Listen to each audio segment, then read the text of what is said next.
com a Silvia existem poucos profissionais no mundo que são focados com essa parte das cores, e a cor ela é essencial para dar vida em qualquer produto. No mercado de embalagens, uma cor ela é responsável por 83% da decisão de compra de um consumidor. Muitas vezes você fala, eu vou ver qual shampoo eu vou comprar. As pessoas, claro, você tem a sua marca, mas se você está num ambiente novo, num lugar onde você não conhece, a embalagem que tiver a melhor cor, que mais te atraia, que tiver um efeito, uma textura especial, ela vai ganhar o consumidor. Então, desde que a gente começou a se aprofundar nesse meio, dentro desse mundo das cores, desde que a gente conseguiu se aprofundar dentro desse meio, nós começamos a um grupo mesmo de pesquisadores de tendências. Hoje eu faço parte também do Color Marketing Group, a Dani também está aqui, faz parte, que é uma associação global de cores, que o nosso principal objetivo é identificar quais serão as tendências de cores para o próximo ano. Então, em fevereiro, nós já entregamos a cartela de cores para 2026. No ano passado, em dezembro do ano passado, eu entreguei para um dos meus clientes a cartela de cores para 2025, porque nós, pesquisadores de tendência, pesquisadores de cores, nós somos ansiosos. Se você perguntar para mim em que ano a gente está, eu não sei te dizer, porque eu estou apresentando para vocês 25, 26 e eu já estou com projetos de 27, 28 com alguns clientes. Então, a cor ela vai muito mais além do que a gente pensa de só encontrar um produto, porque ela vem nas passarelas, ela vem na parte de decoração, ela vem no eletrodoméstico. Então, por que é tão importante a gente entender as tendências de cores? E o mais interessante é, como nasce uma tendência? Para muitas pessoas, os pesquisadores de tendência são aqueles doidinhos, ansiosos, aquela galera que se vestia diferente na faculdade e que continua se vestindo diferente, são essas pessoas. Por quê? Nós somos os inovadores, aquelas pessoas que literalmente pensam fora da caixa e observam todos os movimentos que a gente tem dentro do mundo. Quando eu falo todos os movimentos, é literalmente tudo. Você vai num shopping, você observa o que cada pessoa está comprando. Quanto tempo cada pessoa passa dentro de uma loja? Ou por que ela pegou aquele produto ao invés do outro? Eu cansei de ser expulsa de loja. Porque a gente tem que entrar nas lojas e você começa a perguntar para os clientes, mas por que você pegou esse produto? Por que você não pegou esse? Porque todo esse mapeamento de mercado, mapeamento de consumo é de extrema importância para a gente entender exatamente o que o consumidor está buscando. Como que a gente vai se conectar com o consumidor da melhor forma possível. Quando a gente fala de pesquisa de tendências, eu falo, você vai observar todos os movimentos. Várias vezes eu paro na rua e fico olhando as pessoas atravessar a faixa. Simplesmente para ver quantas estão com o celular, o que elas estão fazendo no celular, elas estão ouvindo música? Falo muito também que tem muito uma conversa com criança. Pergunta para uma criança o que ela vê, o que ela imagina no mundo daqui 10 anos, porque lá atrás, quando se falava em futuro, falava de carros voadores em 2020. Nós estamos em 2024. Os carros voadores estão se aproximando? Sim, já existem alguns testes, mas existe uma diferença muito grande do que a gente acreditava que seria o futuro do que é o futuro hoje. Tanto que no ano passado, um termo muito usado foi o termo de retrofuturismo, que era você olhar para o futuro, buscar alguma coisa nova para trazer amanhã, só que ao mesmo tempo você tinha que trazer aquele conceito meio old. Então as pessoas estavam tentando se conectar com o futuro, trazendo uma relação nova tentando se conectar com o passado e futuro para trazer uma nova movimentação no presente. Quando a gente fala nessa parte de pesquisa, de mapeamento, eu falo nenhuma observação, nenhum efeito, nenhum movimento deve ser descartado. Então você observa consumidores, lojas, arquitetura. Eu tenho muito, eu falo que diariamente eu ligo o meu computador e eu deixo o YouTube rolando tudo. Eu quero ver o que está vindo de consumo, o que está vindo de informação. Coloco no Twitter quais foram as trends mais buscadas. Então, todas essas informações você vai movimentando e mapeando isso para no final você clusterizar e você começar a identificar as tendências. Porém, existe uma diferença muito grande de tendência de uma confirmação de uma tendência. Muitas vezes a gente vê um movimento e você acha, isso é uma tendência. Não, na verdade isso está confirmando algo que já foi dito lá atrás. E outro ponto também que tem existem macro tendências e micro tendências. Uma macro tendência é uma tendência que você vai observar a nível global. Uma microtendência pode ser uma tendência muito específica, que vai aparecer apenas em um ramo, dentro de um segmento. Às vezes ela aparece muito rápida, ela vem, fica um tempo e sai. E são essas macrotendências que eu falo que é você analisar todas essas microtendências, todas essas bolinhas, para você conseguir entender exatamente o que vai acontecer no mundo no próximo ano, como que os consumidores vão se comportar e, principalmente, o que nós precisamos fazer para conseguir chamar a atenção desses consumidores em um mundo de multi-informações.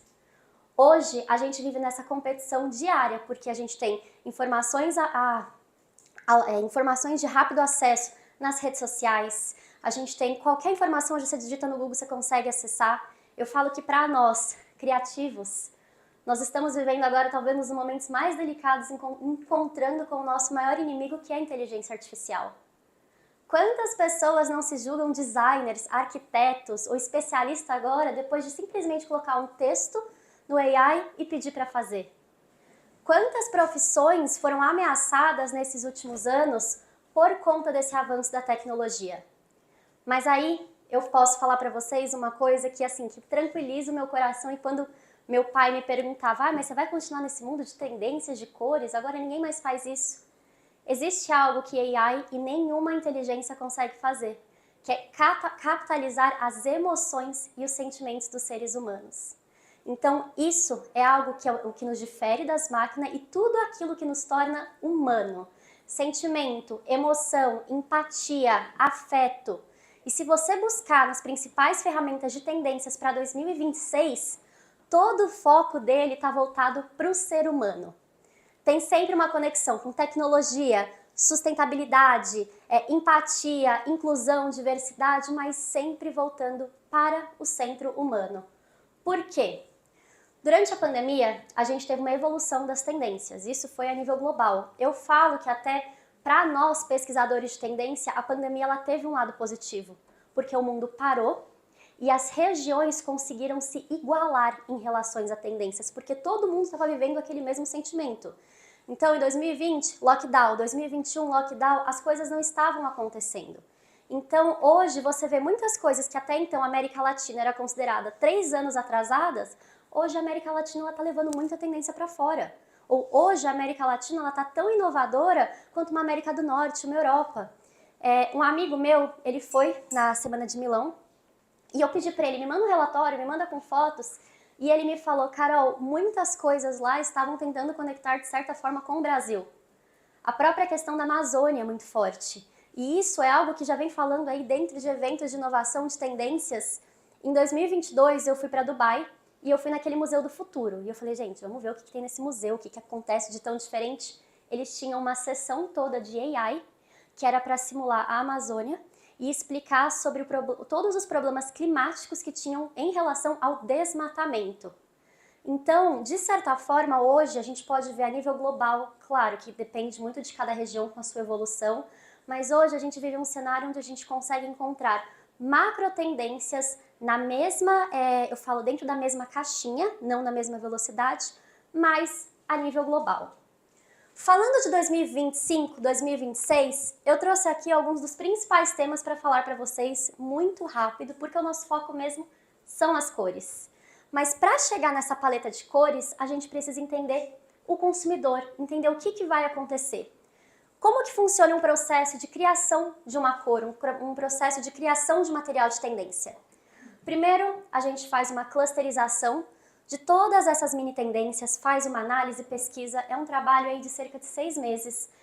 Tem projeto que eu pego de 2 anos, porque realmente a gente tem que ir muito profundo naquela informação para conseguir ter todos os dados, números, fontes que comprovem que aquilo é verdade.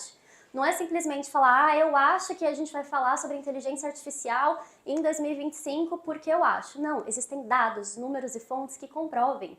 Inteligência artificial, ela vai representar mais, se eu não me engano, são 125 bilhões de dólares em 2025. É um mercado que vai ter muito investimento e isso vai fazer com que as outras empresas, com que os outros cenários também se movimentem para entrar dentro desse movimento. Porém, uma coisa que eu sempre gosto de falar, e foi até uma tendência que na época eu trouxe no passado, o metaverso. Muito se falou do metaverso. Hoje ninguém escuta mais falar do metaverso. Por quê? Porque a gente não tinha nem tecnologia avançada para conseguir acompanhar esse segmento. Então, quando a gente fala de macro tendências globais, a gente tem que entender o que realmente vai impactar os consumidores, como que a gente vai se conectar com eles e principalmente tendências que vão trazer uma mudança a nível global. Para 2025 e 2026, a primeira delas é sustentabilidade. A sustentabilidade ela não é uma inovação, ela não é algo novo e ela nem deveria ser considerada uma tendência. Porém, ela é a principal, principal chave que a gente vê quando se pensa em futuro, porque existe uma necessidade urgente de mudar a forma como nós interagimos com o planeta e com os lugares onde nós vivemos. Cada vez mais a gente está enfrentando o aumento da temperatura, problemas climáticos, a gente está enfrentando agora aqui no Rio Grande do Sul essa catástrofe, só que se vocês olharem, isso está acontecendo em vários outros países. Não existe um planeta B, isso já foi falado várias vezes, nós chegamos no limite dos recursos que a Terra havia disponibilizado para a gente, então a sustentabilidade ela permanece ainda como uma tendência, porque nós precisamos buscar soluções para viver em um mundo equilibrado, onde a gente tenha equilíbrio, sustentabilidade, que você consiga reutilizar os seus materiais. Eu falo, um exemplo, por exemplo, é o mercado de plásticos, de embalagens. Quando se falou, o plástico é um vilão, quantas empresas não começaram, então vamos criar nossas metas de sustentabilidade para 2025? 2025 está aí. Muitas dessas empresas não chegaram nem perto de conseguir atingir essas metas, já mudaram para 2030. Só que o plástico ele é apenas uma pequena parcela que a gente tem hoje dentro do mercado de poluição. Existem várias séries que falam sobre todos os problemas climáticos, todos os problemas que nós temos em relação ao meio ambiente, mas o consumidor ele precisa pegar um objeto, pegar um segmento, colocar como um vilão para conseguir ignorar todo o resto. Só que a sustentabilidade ela vai muito além. A sustentabilidade ela vai de uma cadeia limpa, ela vai de você garantir também que você não utilize de nenhuma mão escrava dentro da sua operação. Tudo isso é o que impacta. E segundo uma pesquisa da Manhattan Association, 22% dos brasileiros só consomem produtos que estejam alinhados com os seus valores. E entre esses valores, o que mais aparece é a sustentabilidade. Marcas globais estão sendo substituídas por marcas locais, para valorização também do produto nacional. Marcas que conseguem criar um valor afetivo com o consumidor. Não simplesmente uma marca que vai e lança um monte de produtos. As marcas veganas estão dominando o Brasil. E são as pequenas marcas. Antes, a gente via muito quando você vê produtos de skincare, eram sempre marcas globais. Você via L'Oréal, Unilever, você via Fit, você via Lancôme. Hoje, se você vai numa Sephora, marcas locais e marcas nacionais estão ganhando cada vez mais porque elas têm uma conexão emocional com o consumidor. Então isso é muito forte. Um outro tema, quando a gente fala de emoções, que eu gosto muito de trazer, é a cultura da empatia. A gente fala que é a tendência do cuidado. A gente viveu tanto nesse modo automático de ignorar as pessoas, fazendo tudo muito rápido, vivendo um dia cada vez mais acelerado que a gente esqueceu de olhar para o outro. Só que a pandemia, ela colocou a gente num casulo, que eu falo que foi um casulo não só de ficar dentro de casa, mas um casulo também de rever os nossos valores. Quantos de vocês não mudaram a forma de interação após a pandemia? Quantos de vocês não mudaram a sua forma de trabalho após a pandemia? Nós passamos a reavaliar a forma como nós vivemos e interagimos com o próximo. E uma coisa que eu falo que é muito importante desse processo de encasulamento, que existem livros e estudos que apontam que após um momento de reflexão e de grande trauma, a sociedade caminha para um momento de evolução e principalmente de uma transformação espiritual. Por isso que a gente tem muito cada vez mais as pessoas buscando tratamentos alternativos, trazendo a questão de mental health como uma prioridade e ela permanece. A sua saúde mental ela é uma prioridade e hoje as empresas estão tendo que se adaptar para conseguir entender que isso é uma prioridade não só para os consumidores, mas para os funcionários. Grandes marcas colocaram já como head da felicidade. A Ambev contratou um CEO de felicidade. As marcas estão buscando formas de tentar não só se conectar com o consumidor final, mas também garantir que os seus funcionários fiquem nas empresas. O turnover que a gente está tendo hoje dentro do mercado de trabalho está muito grande. Primeiro porque a gente está tendo uma divergência de gerações. Eu falo que teve até um conflito e briga de gerações no ano passado, que os Gen Z e os Millennials se desentenderam. Mas, na verdade, hoje, quando a gente para e olha, será que os Gen Z não estão ensinando a gente como trabalhar? Porque para a nossa geração Z. Geração Z. Não, mas qual é o apelido? Gen Z. Gen Z. Ano passado tiveram brigas nas redes sociais, porque a minha geração é melhor que a sua, porque você não gosta de trabalhar, você gosta de trabalhar. E a grande questão foi, os millennials, ou as outras gerações, né, que a gente teve, a X, a gente teve a Y também, os baby boomers, nós fomos acostumados a trabalhar para viver.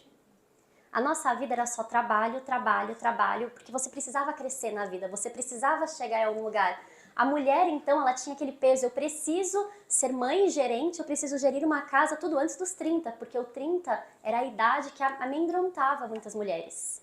Aí tiveram os millennials, que é a nossa geração, a minha geração, que foi a geração que surtou no mercado de trabalho, que adoeceu, que teve todos os problemas em relação à saúde mental. Foi aquela geração que não aguentou, porque ela foi uma geração que ela não estava acostumada com a tecnologia e ela foi forçada a absorver uma tecnologia muito rápida. Se você olhar hoje, a maioria, eu falo dos millennials, hoje faz terapia, faz algum tratamento, precisa fazer alguma coisa para a saúde mental, são pessoas que realmente chegaram no seu limite. Enquanto a geração Z, que a gente criticou muitas vezes, é a geração que não gosta de trabalhar, foi a geração que ela entrou no trabalho, mas não colocando o trabalho como uma única prioridade. Ele prioriza a sua vida pessoal, sua qualidade de vida. Se o trabalho dele é das 8 às 5, ele vai fazer das 8 às 5. Enquanto nós fazíamos das 8 às 5, mas você tinha que fazer um pouquinho mais, e quem saía no horário você ainda olhava, esse aí tá desmotivado. Porque foi uma cultura muito enraizada que a gente teve na nossa região. No ano passado, eu saí do mercado brasileiro e eu fui trabalhar numa startup americana. Hoje eu trabalho com marketing lá.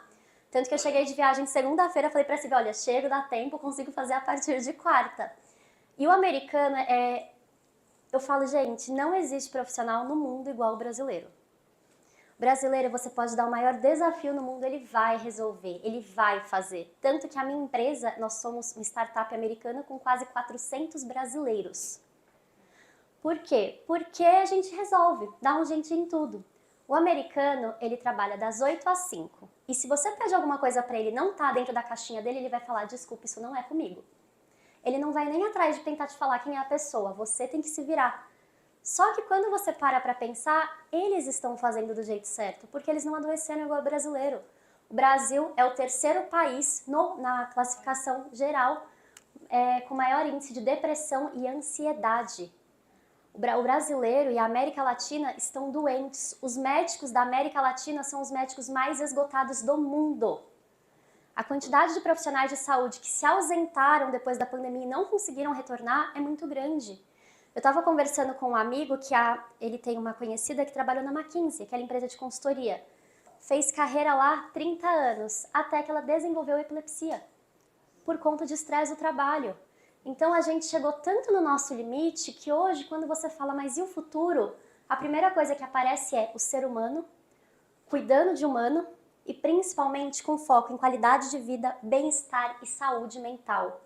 Por isso que a gente tem temas como a criatividade positiva. Então, para nós criativos, não se preocupem.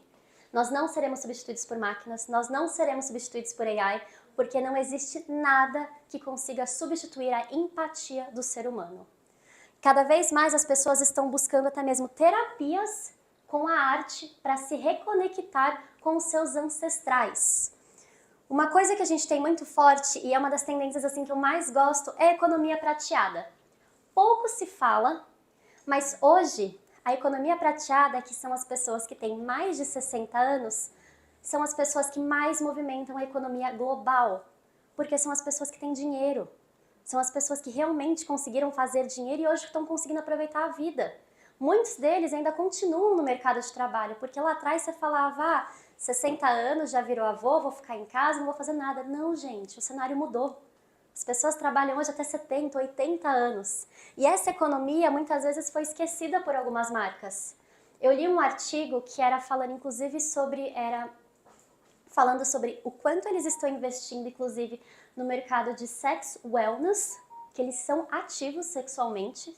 Eles estão buscando cada vez mais formas de interação com as pessoas.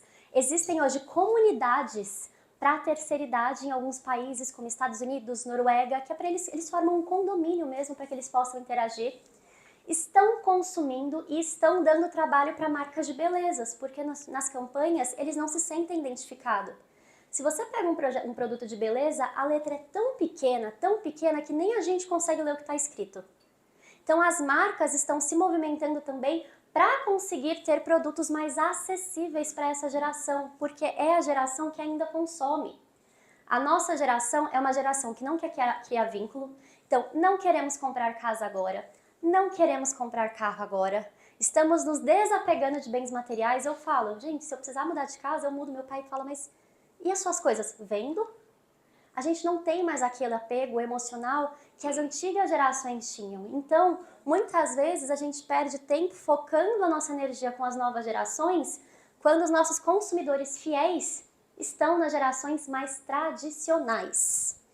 Um outro ponto que eu trago aqui, que eu gosto, é a questão da diversidade. Marcas que não são diversas, que não trazem a questão da inclusão, mas sem ser aquela coisa forçada na sua comunicação, que não trazem isso no seu valor, também não tem mais espaço hoje no mundo onde a gente vive. A gente fala cada vez mais das tradicionais famílias, mas essa como uma família tradicional. A nossa geração, a geração mais jovem, os millennials, estão deixando de ter filhos e estão adotando pets. Quantos de vocês têm filhos aqui? Quantos de vocês são pais de pets? Eu sou vó de pet. Os pets, eles estão também dominando o mercado. E a Colômbia é o país na América Latina, na verdade, se eu não me engano, a nível global, na Colômbia, em 2023, existiam mais famílias com pets do que com filhos. Existe plano de saúde hoje para pet. Então, aquele formato tradicional que a gente tinha, ele já não é mais tão tradicional porque as novas gerações não estão querendo ter filhos. Primeiro, porque elas estão preocupadas com a questão da sustentabilidade, onde que meu filho vai nascer, mas também porque a gente não tem dinheiro. Não gosto de trabalhar. Depende. Eu falo que é tudo uma forma de ver a vida e eu trago muito isso. Tem um termo que eu gosto muito e eu já falo desse termo desde 2022. Quando eu falei a primeira vez, eu lembro que o meu antigo chefe olhou pra mim e falou assim, nossa, isso é coisa de vagabundo que não quer trabalhar. Mas existe sim uma tendência e existem dados que comprovem. A tendência se chama il dolce fare niente, que significa não fazer nada em italiano. É a arte de não fazer nada, você sair, desligar, desconectar e não fazer nada. O que você vai fazer hoje? Nada. Quantos de vocês se dão o privilégio de não fazer nada? Nada. Quantos de vocês vivem a vida? É comprovado por estudos que as melhores ideias surgem quando você não está fazendo nada. Porque você libera a sua mente, você abre o seu... Até mesmo, aí falando de umas questões mais místicas que também envolvem, você abre o seu campo vibracional para receber todas as coisas novas. Então, essa questão de não estou fazendo nada, eu faço nada com frequência. Eu sento no sofá da minha casa, não ligo nem a TV. E fico parada, esperando um momento de inspiração, alguma mensagem que eu tenho que receber. O projeto de vocês eu fiz ontem, consolidando os materiais, eu já tinha tudo, já tinha escrito quais eram as cores, tudo certinho, mas eu falei, eu preciso criar agora, colocar numa apresentação. Aí o meu amigo até foi lá em casa, a gente ficou conversando, dando risada, depois sentei e falei, vou colocar numa apresentação agora. Eu terminei 3 horas da manhã, mas eu fiquei 2 horas antes fazendo nada, montando mentalmente o material na minha cabeça, porque a gente precisa desse momento também de desconectar e desintoxicar para conseguir se conectar com algo novo. Uma imagem que eu gosto muito de trazer é sempre a questão da criança, porque é a pureza da criança. Você olhar para essa nova geração e tentar também aprender com ela. Elas não têm preconceito, elas não veem diferença. Muitas vezes elas não veem uma malícia que a gente vê. Teve um exemplo, acho que de 2020, que lançou aquele filme Luca da Disney. Todos os adultos que viram aquele filme viram uma maldade. As crianças não perceberam nada, porque começou os adultos. Mas esse personagem, ele é homoafetivo, ele não é, eles são amigos, não é? E teve essa discussão. E aí, a grande questão foi, os adultos estavam vendo maldade. Quando você perguntava para uma criança, não, eles só eram melhores amigos. Então, eu sempre falo que até mesmo para nós, pesquisadores de tendências, a gente não pode olhar o mundo, a gente não tem opinião. Se você perguntar o que você acha, nem opinião política a gente tem, porque você tem que ser o mais neutro possível para conseguir absorver todas as informações. Mas quando você olha para uma criança, essa questão de liberdade, viver a vida, aproveitar a vida, também é algo que vai nos dizer muito como os próximos consumidores vão querer interagir. Quando eu falo dessa tendência, não tem como fechar sem falar, claro, do empoderamento feminino. Não é novidade, muito já se falou sobre o feminismo, muito já se falou sobre o poder da mulher, inclusive num workshop que a gente participou, a gente falou muito forte sobre a questão da mulher. E essa última semana, eu faço parte de vários grupos de tendências globais, todas as matérias voltadas para a mulher. Por quê? Porque agora a mulher está conquistando também os seus direitos na questão de você conseguir uma licença na sua semana menstrual. A mulher está muito relacionada também sobre o poder do feminino, do empoderamento da mulher, do afetivo, da mãe que ela consegue trazer. Temos também a questão do empoderamento feminino que eu gosto de falar muito, que é a questão da empatia, a questão da resiliência. E hoje as mulheres estão se questionando cada vez mais sobre a forma como elas querem viver a vida, porque durante muito tempo a mulher ela tinha que trabalhar, ser dona de casa, e a vida dela era sempre se dividindo diversas vezes. Tem até um livro que eu li que ele fala da mulher invisível, que a mulher ela tem que fazer 300 mil coisas ao mesmo tempo, mas no final do dia ela só foi trabalhar e só cuidou da casa, mas e todas as outras coisas que aconteceu? E existem vários livros que estão trazendo exatamente isso, da mulher que foi ignorada, a mulher invisível. E quando a gente fala de 2025, 2026, o empoderamento feminino e a sensibilidade da mulher é algo que estão muito forte. E por último, eu sempre trago a questão da tecnologia. Não sou fã de tendências de tecnologia, a Dani que está aqui pode provar, sempre que eu trago um tema, os meus temas são sempre muito voltados para o valor humano. Eu gosto muito da conexão humana, criatividade. Só que a tecnologia, ela avançou muito rápido nos últimos anos, e se a gente não trouxer a tecnologia combinado com o nosso mundo, a gente fala do mundo digital, que é esse mundo que é o digital e o phygital, a gente também não vai conseguir se adaptar aos consumidores. Por quê? Porque as novas gerações, elas já nasceram conectadas num celular. Na época do metaverso, grandes marcas como Prada, Gucci, Nike, eles lançaram lojas dentro de metaverso ou até dentro daquele jogo infantil Roblox para conseguir já se posicionar como uma marca na mente das crianças. Porque quando esse consumidor fosse maior, ele tivesse realmente poder aquisitivo, ele já sabia exatamente que marca ele queria comprar. E todas essas tendências, todos esses pontos, eles se conectam. Eu falo que tem sempre os pequenos pontos de comunicação para a gente conseguir trazer quais são os macro temas que vão impactar 2025 e 2026. O primeiro tema que a gente tem é a sustentabilidade. Para muitos, a gente chama até de ansiedade ecológica, que você precisa ser sustentável de alguma forma. As marcas, inclusive, estão sendo muito pegas em greenwashing, que é fingindo que são sustentáveis simplesmente para ganhar o consumidor. E isso não está mais dando certo, porque as redes sociais, a internet estão compartilhando informações em tempo real. O outro tema que a gente tem é a questão da tecnologia. Então, a tecnologia é um ponto muito importante, mas principalmente como essa tecnologia conecta o consumidor com as grandes marcas. E por último, eu gosto sempre de trazer a questão da criatividade, principalmente a criatividade positiva, você conseguir através do seu lado mais criativo, mais empático, mais encantador, se conectar com o consumidor. E isso faz com que a gente chegue na nossa paleta de cores. Eu trouxe aqui... Ai, tá conseguindo ver todo mundo? O ar tá muito gelado. Agora a gente mudou de lugar, não. Vai baixar mais um pouquinho. Mas aquele daqui ali não, né? Aqui ele nem chega. Tá ótimo, tá ótimo. Eu dividi a paleta de cores, eu dividi a cartela de cores por tons. Então, eu trouxe aqui e eu vou depois até passar umas plaquetinhas para vocês, para quem quiser ver, porque como que funciona essa paleta de cores? Algumas das cores foram cores que já foram identificadas como tendências, e outras cores foram cores que eu acabei desenvolvendo para um parceiro no ano passado com as tendências para 2025 e a gente está apresentando esse material.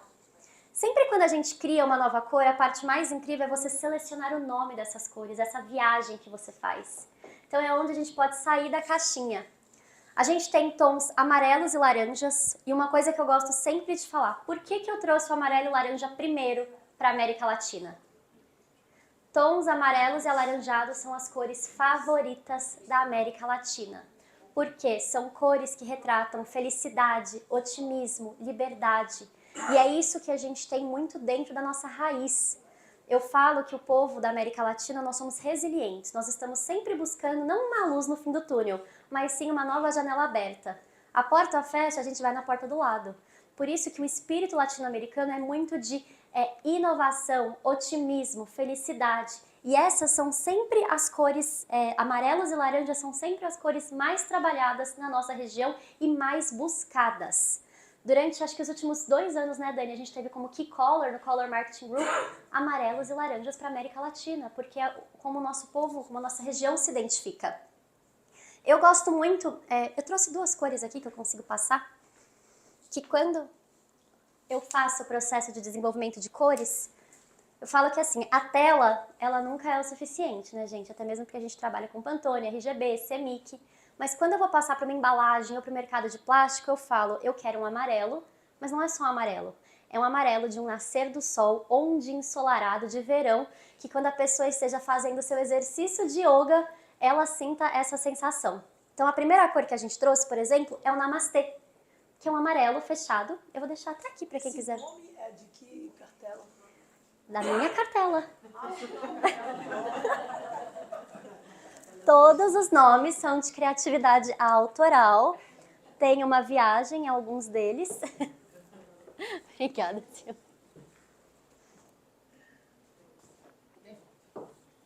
Mas a gente consegue sempre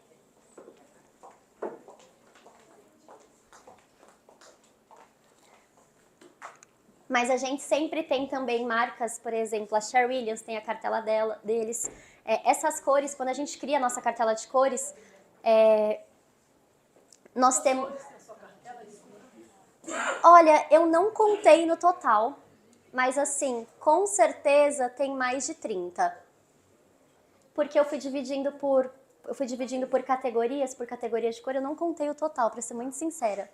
Mas aqui a gente trouxe a questão dos amarelos e laranjas. Eu gosto muito de reforçar, principalmente os nomes, porque o nome também ele conecta com o produto, ele conecta com aquele desejo. Então a gente tem, por exemplo, eu gosto muito do amanhecer, que é como se fosse um dia nascendo após o outro. Eu amo a criatividade positiva. Mas uma das cores que eu mais gostei foi Fazenda de Minas, que foi uma cor que um cliente meu me pediu, que era inclusive um cliente de arquitetura, que ele queria um chão que remetesse àquele chão antigo que você tinha nas fazendas de barro. E aí eu voltei numa memória afetiva de criança mesmo, peguei nos álbuns de fotografia, meu avô tinha um sítio em Minas, lá em Jubaí, e eu fui buscar a cor que era no chão. E era um laranja assim, e quando eu apresentei para o cliente, ele falou, era isso que eu queria. Então muitas vezes o cliente ele não sabe explicar que cor que ele quer, ele descreve para você um sentimento. Eu quero um laranja que remeta a isso, ou eu quero um verde que remeta a uma samambaia, mas que seja uma samambaia hidratada, porque eu já recebi esse briefing. Aí eu fiquei, bom, vou hidratar uma samambaia durante uma semana para tentar entender o que significa. Nossa segunda paleta de cores que eu trouxe é o verde. Eu gosto sempre de colocar os verdes e os azuis em segundo lugar, por quê? Verde é uma cor que continua em alta, principalmente pela questão da sustentabilidade. E existe também uma necessidade de você conectar o sustentável com o tecnológico. Então, a primeira cor de verde que eu trouxe, que é esse aqui, chama Smart City, que foi até para esse catálogo de tendência que eu fiz desse meu parceiro. O Smart City, ele é um verde sintético e transparente que traz exatamente essa conexão das Smart Cities, que são essas cidades artificiais e inteligentes que estão querendo criar. Já falam disso desde 2019, Neon ia ser a primeira Smart City, que ia ter tudo reutilizável, ia ser sustentável, todo o seu processo, só que assim, essas Smart Cities, você é convidado para morar nela. Então já tem uma questão de pré-seleção. Só que o tamanho dessas Smart Cities para 2025, elas vão crescer de quase 70% comparado com 2023. Eu tenho os números, é que eu sou muito ruim em gravar números, mas eu tenho todos os dados, tudo certinho, eu consigo compartilhar com vocês essa apresentação com os números que comprovem. A segunda cor que eu trouxe, que eu gosto muito, é o Biophilic Design. Biophilic Design ele é um termo muito utilizado principalmente na questão de arquitetura, que é essa necessidade de você colocar plantas dentro de casa, dentro dos ambientes. E por que cada vez mais a gente vê isso? Porque na época da pandemia, as pessoas se sentiram enclausuradas. E a forma como elas mais se restauravam, conseguiam se reconectar com o mundo, era respirando ao ar livre. Então a gente começou a trazer essa necessidade da decoração de plantas para dentro de casa, até mesmo para trazer vida. Tenho muito a questão do humano, inclusive esse humano, ele é uma evolução de uma cor de um catálogo que se chama El Dolce Far Niente, que era exatamente sobre você não fazer nada, que foi muito já utilizado principalmente para o mercado de cosméticos. Aqui a gente tem os nossos tons de azul. O azul, eu gosto sempre dele porque ele é uma cor que ele retrata muito, eu falo que um estado emocional muito intenso. Por quê? Para quem não sabe, na psicologia das cores, o azul ele é a primeira cor que uma pessoa em depressão tende a buscar. Por quê? Ele é uma cor que transparece segurança, transparência, confiança. Tanto que uma vez eu li um estudo, eu até conversei com uma empresa de fraldas. Sabe por que aquelas fraldas elas têm aquela cor azul dentro? Porque quando elas têm aquela cor azul, a mãe sente que aquela fralda ela é mais eficiente, é de melhor absorção. Então são essas pequenas conexões que as pessoas vão fazendo com as cores dentro do seu emocional para conseguir se conectar de certa forma. Então o azul ele continua sendo uma cor muito importante e não só eu falo o azul, mas aquele azul vivo. A gente traz muito o azul bem clarinho e também aqueles tons mais esverdeados. Vermelho também são cores que vão aparecer bastante para 2025, 2026. E quando a gente fala de 2025, 2026, tem uma cor que eu gosto muito no vermelho. Deixa eu até passar já as outras. Que foi uma cor... Vou deixar aqui com vocês, que aí fica mais fácil. Vou só segurar essa rosinha aqui. Essa rosa. Essa aqui, por exemplo, foi uma das cores que eu fiz para um cliente para 2025, que ela se chama Casa de Vó. Por que a gente trouxe a questão da casa de vó? Pelo apelo emocional, pela conexão, pelo saudosismo. Uma vez eu trabalhei de um workshop global lá em Singapura e a gente estava querendo falar sobre essa questão de saudade. E saudade é uma palavra que só existe no Brasil. Você não consegue explicar essa palavra em outro lugar. Então eu queria explicar o que era sentir saudade, mas ninguém conseguia entender. E quando a gente criou essa cor com esse cliente, foi muito bacana, porque eu falei, o que você mais sente saudade da casa da sua avó? E ele me falaram do leite de rosas, é que a minha avó não usava, então eu não lembro. Ela era minha bisavó, a Ana tá aqui, ela é minha prima, ela... Mas... então, mas tem as estampas, mas quando eu perguntei pra pessoa, ela falou, o que mais te lembra a casa da sua avó? O cheiro de bolo. E aí eu falei, como que era o coração da sua avó? Ele era muito calmo, ele era muito tranquilo, e ele trazia muito essa questão de romance. Eu falei, sua avó era brava? Não. Então, quando a gente foi construir essa cor, a gente pegou um rosa, até um rosa bem infantil mesmo, que traz essa pureza da conexão. E essa cor, nós colocamos fragrância. Essa cor, ela tem cheirinho de morango. Porque a ideia era despertar todos os sentimentos também durante a apresentação. Porque a ideia é, quantos de vocês não chegaram na casa da sua avó, fecharam os olhos e pensaram, nossa, do que será que é o bolo hoje? O que vai ter no café? Então, a gente usa também dessas tecnologias para trazer essas conexões. Meu netinho tá ferrado, porque eu não faço bolo. Ai. Mas você é uma avó moderna. Eu tenho uma avó moderna. A minha avó tem 60 anos.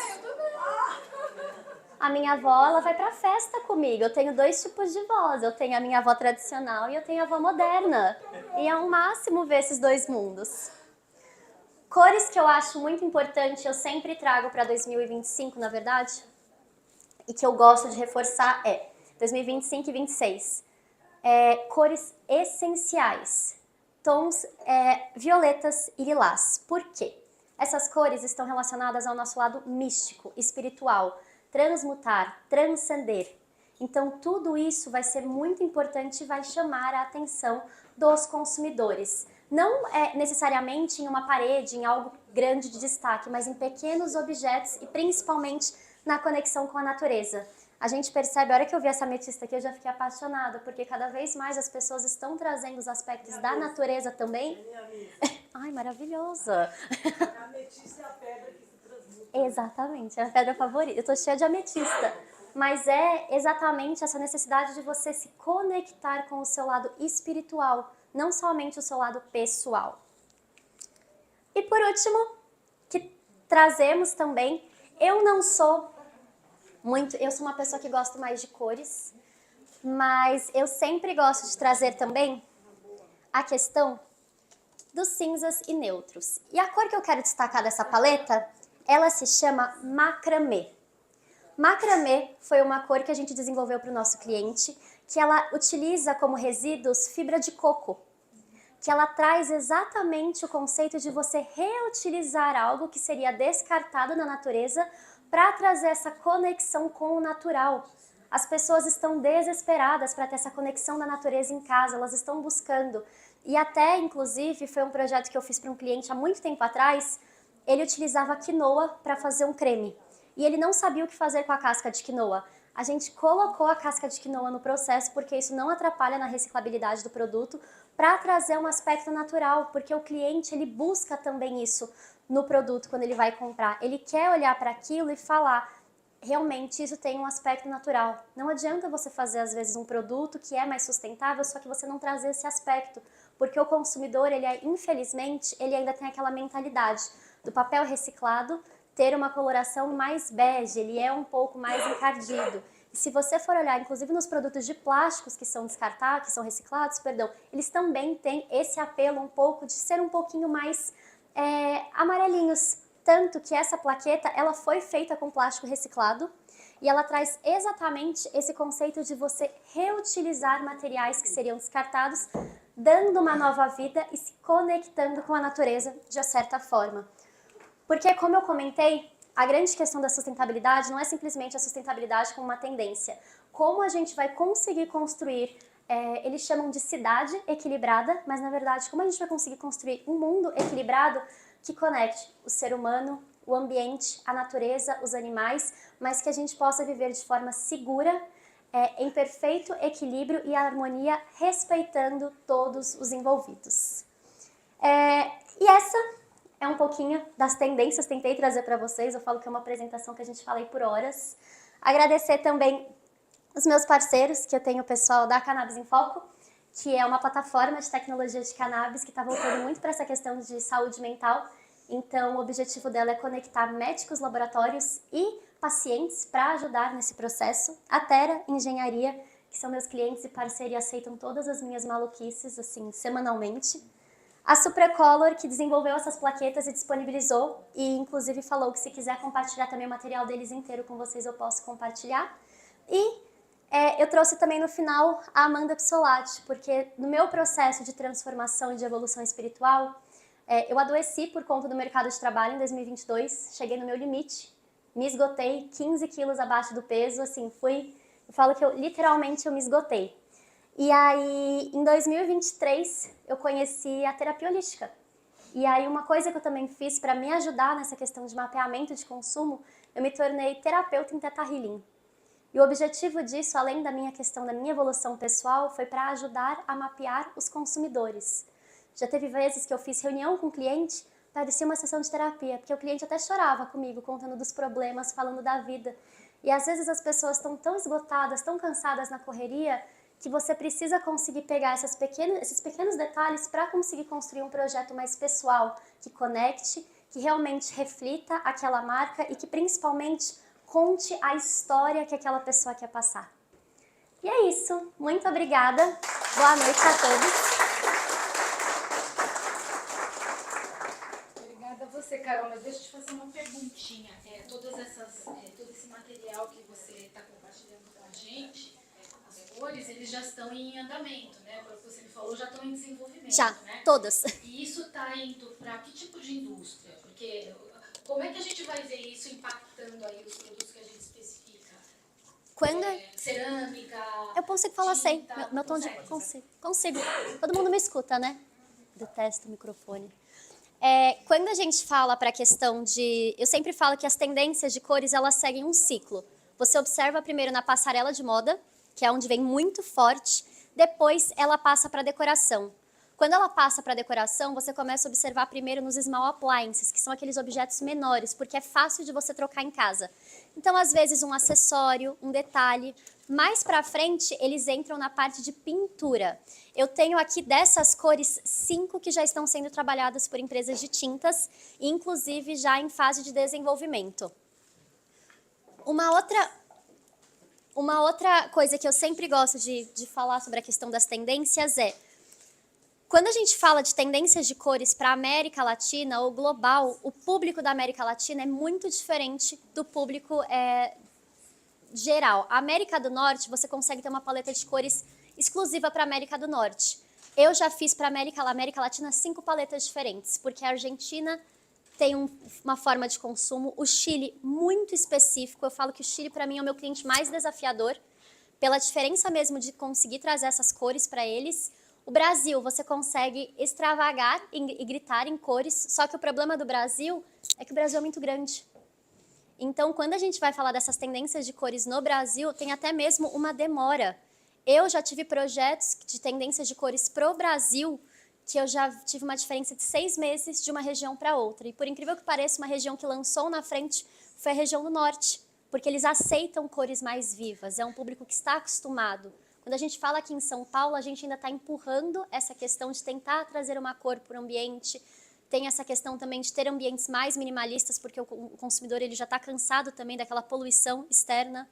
Não sei se responde. Legal, não, é isso aí, porque eu acho que já que a gente tem essa informação que é estratégica ainda, né, a gente pode, de repente, começar a apostar, né, nessas coisas de alguma maneira, nos nossos projetos, já que isso vai conversar com o público dentro de um espaço de tempo curto, né? Sim. Então é isso, obrigada por ter dividido com a gente.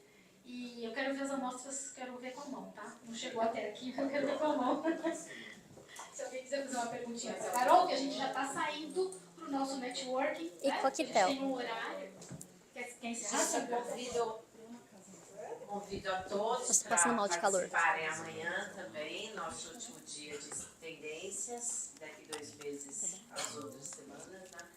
E vamos ter um coquetelzinho aí para vocês se conhecerem mais, trocar ideias. Eu acho que a gente já segurou vocês sentados aí. Muito obrigada. Obrigada.